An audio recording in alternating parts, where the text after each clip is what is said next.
नमस्कार दर्शक बंधु पाणीपाग को नहीं एबे आसला एक बड़ खबर। राज्य में 4 तारिख पर्यंत प्रबल वर्षा गोटे नुहे आसुची दुई दुईटी लघुचाप।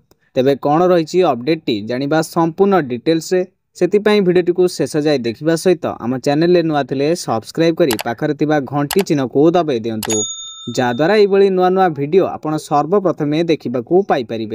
तेबे चलतु डेर न करी भिडियोटी को स्टार्ट करवा।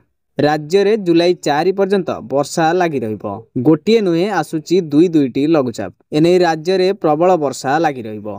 सारा राज्य में वर्षा नहीं सतर्क सूचना जारी करिछि पाणीपाग विभाग। प्रबल वर्षा नहीं बहु जिला को ऑरेंज एवं येलो वार्निंग जारी करा जायछि। राज्यर विभिन्न अंचल में किछि दिन हबो वर्षा लगी रहितिबा बेले आज विभिन्न जिले में बिजुली घड़घड़ी सह प्रबल वर्षा नहीं भुवनेश्वर स्थित आंचलिक पाणीपाग केन्द्र पूर्वानुमान करिछि।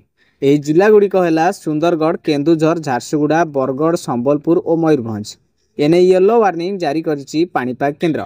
तेबे वज्रपात और झटका पवन नहीं देवगढ़, अनुगुल, ढेंकानाल, बालेश्वर, भद्रक, जाजपुर, केन्द्रापड़ा, कटक, जगतसिंहपुर, पुरी, खोर्धा, नयागढ़, गंजाम और गजपति आदि जिला को येलो वार्निंग जारी करा जायछि। तेबे आसंता काली उत्तरु बंगोपसागर और यार पार्श्ववर्ती बांग्लादेश और पश्चिमबंग उपकूलस्थ वायुमंडल एक घूर्णिबलय सृष्टि होबार संभावना रही। यह घनीभूत होई 30 तारिख बेलू लघुचाप क्षेत्र सृष्टि हो पारे बोली आंचलिक पाणीपाग विज्ञान केन्द्र पक्षरु सूचना दिया जायछि।